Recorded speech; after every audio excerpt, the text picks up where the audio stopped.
What lies beyond this door? You'll never know unless you go. Following the path where it may it lead nowhere or off and away. You must follow to safely therein go. Repeat after me, to this door unlock.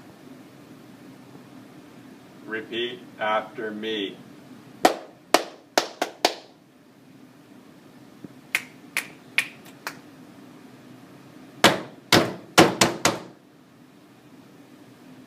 No, try again. Repeat after me.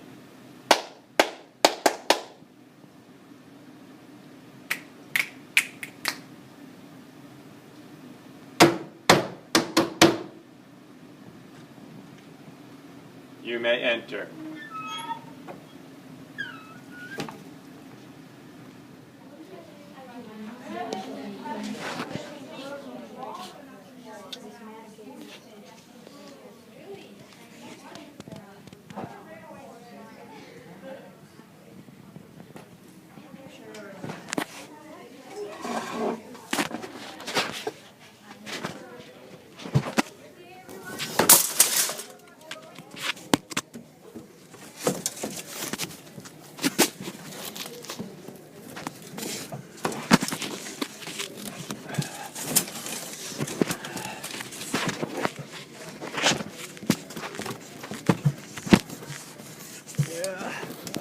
Tight. Oh, through here, down all day.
Woo!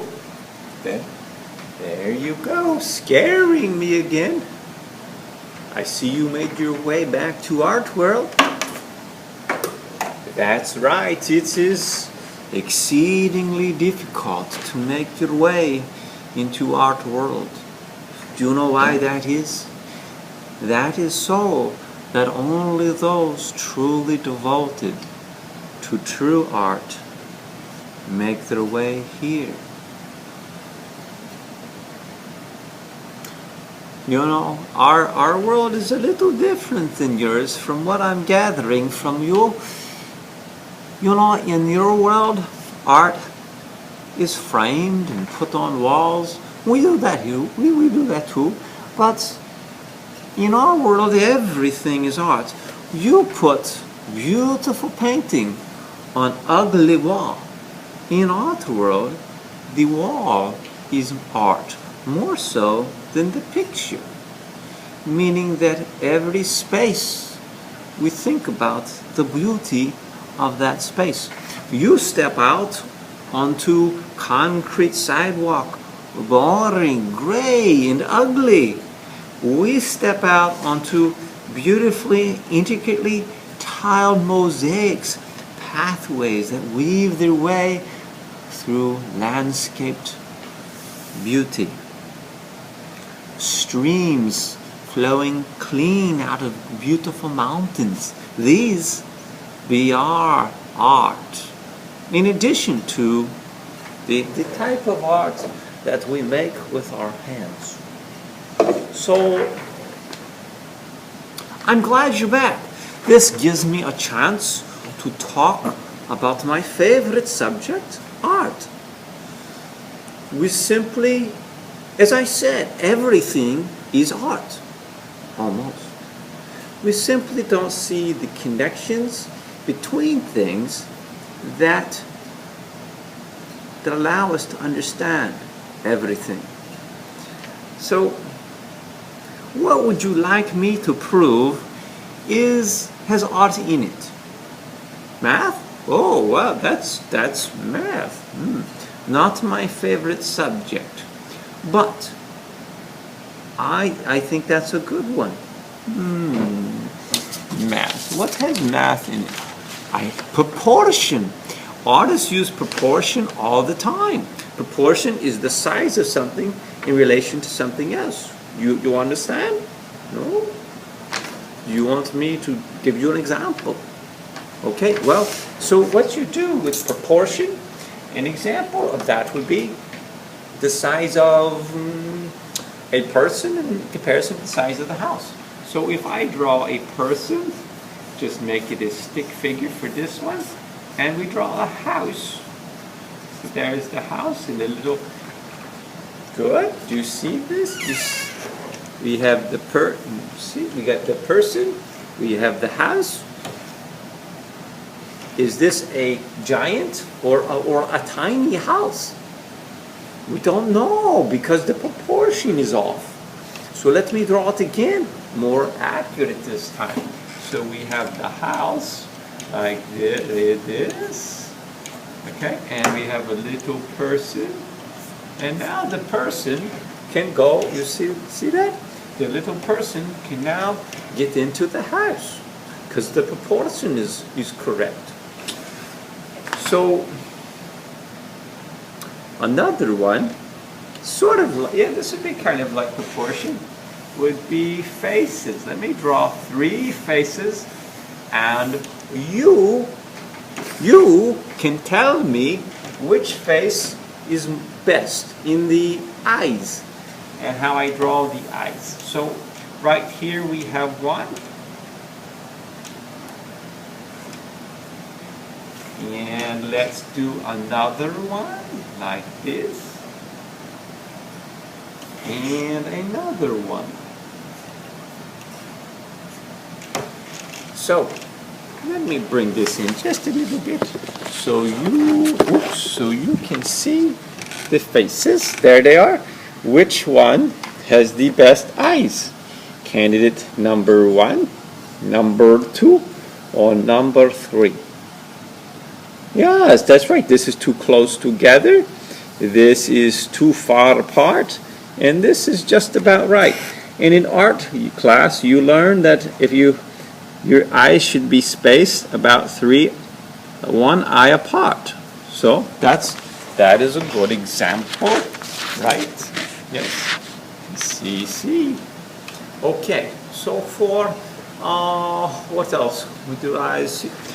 So doesn't that prove it? There's math in art? I've done it. No? You're not so sure. You want another example?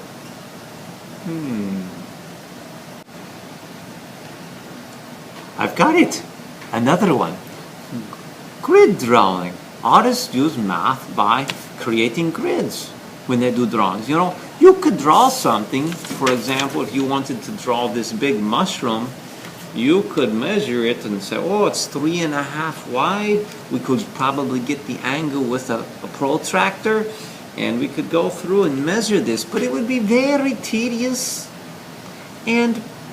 But grid drawing, on the other hand, is a nice blend of using the measurements. So when you do a grid drawing, let me explain this. Let's say you have a little drawing or picture. You have a picture you're working from, and this picture is, say, of an apple, and it's very small. So here's your little apple down here, and it is, say, 4 inches across this way. You want to make this bigger, you need to, let's say you want to do it double. Well, how do you do that? 2 times, you double.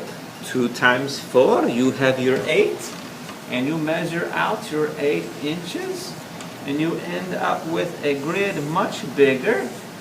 See, here's the grid. And now when you draw the apple, you say, this leaf needs to be in the top left corner. this little stem needs to come out over here, and it comes around, and you have an apple. Now twice as big is the prior apple, and you can make this much more complicated by breaking it down into certain sizes, but grid line, not a bad way to get more accuracy.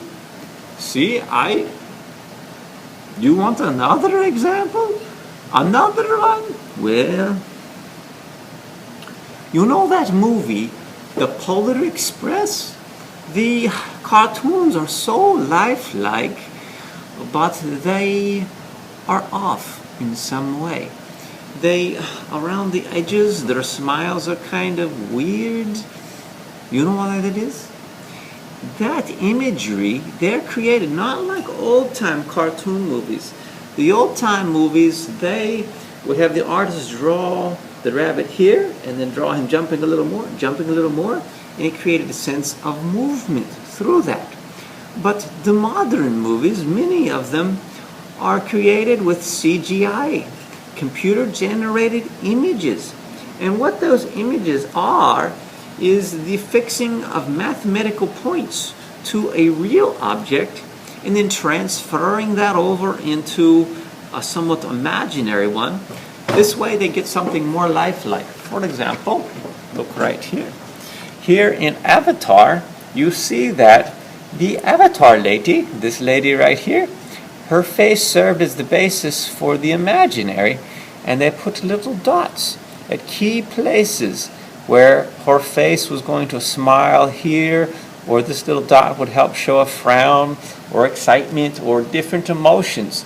And then over here, they created a sculpture initially, and through a process, they create this realistic movement. So that's really high tech. Show you another picture. Here's one generated. You can see these contour lines going around, and the way that square changes in size and direction makes it look more or less real. I'll give you another example of, here you see a small example of the making of the Rise of the Apes. Don't know if you can see that very well, but you can see the man on the left, they fixed points to his face, and you can see how he's doing exactly what the ape is doing. That's because the ape was built on top of his movements using this CGI.